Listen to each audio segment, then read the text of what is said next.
एक छोटे से गांव में दो अटूट दोस्त रहते थे, राजा और रवि। बचपन से ही दोनों को कला से प्यार था। मिट्टी से घर बनाते, लकड़ी से पुल बनाते।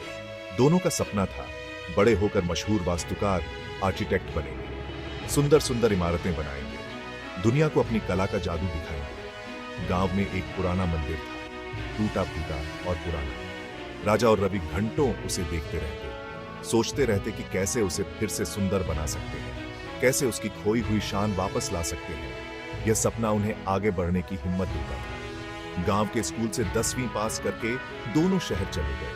पढ़ाई के लिए एक मशहूर वास्तुकला, आर्किटेक्चर संस्थान में दाखिला लिया। अब उनका बचपन का सपना सच होने वाला था। नए शहर में नए लोग, नई जिंदगी। दोनों बहुत खुश थे, आगे बढ़ने के लिए तैयार थे।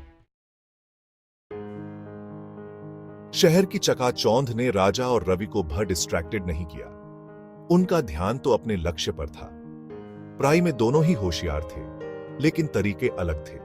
राजा बहुत मेहनती और लगनशील था। हर दिन घंटों पढ़ता, अभ्यास करता, हर चीज को समझने की कोशिश करता, प्रोफेसर से सवाल पूछता, नई नई बातें सीखता।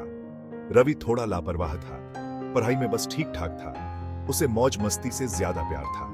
दोस्तों के साथ घूमना, फिल्में देखना, यही सब उसे पसंद था। पढ़ाई को बोझ समझता था और जल्दी ही थक जाता था। फिर भी वो होशियार था। परीक्षा में पास होने लायक नंबर ले आता था। संस्थान में समय बहुत तेजी से बीत रहा था। प्रोजेक्ट्स आते जाते, प्रस्तुतियां होती, नंबर मिलते।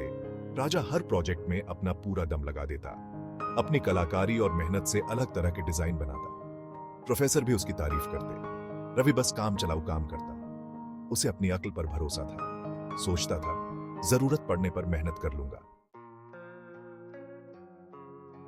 संस्थान से निकलते समय दोनों के हाथों में डिग्रियां थीं। सपनों को सच करने का हौसला था। राजा ने एक छोटी सी वास्तुकला आर्किटेक्चर कंपनी में काम शुरू किया।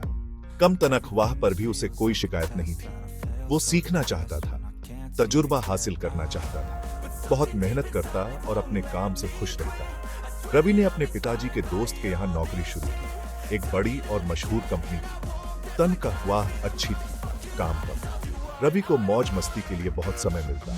उसे गर्व था कि उसने इतनी आसानी से कामयाबी हासिल कर ली है। समय बीतता गया। राजा ने अपनी मेहनत और लगन से सबका दिल जीत लिया। उसके डिजाइन लोगों को बहुत पसंद आए। लोग उसकी तारीफ करते नहीं थकते थे।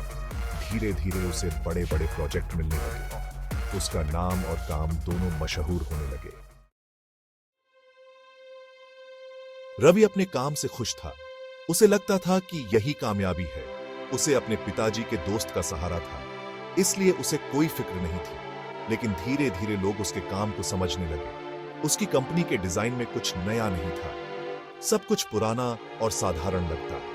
एक दिन एक बड़े पुरस्कार समारोह में राजा को उसके शानदार काम के लिए सम्मानित किया गया। अखबारों में उसकी तस्वीरें छपने लगी। लोग उसकी तारीफ करते नहीं थक रहे थे। रवि ने यह सब देखा। उसके मन में जलन होने लगी। रवि को एहसास हुआ कि वो जिंदगी में पीछे रह गया है। उसने कभी मेहनत नहीं की, हमेशा आसान रास्ते खोजे। अब उसे समझ आ रहा था कि असली कामयाबी क्या होती है।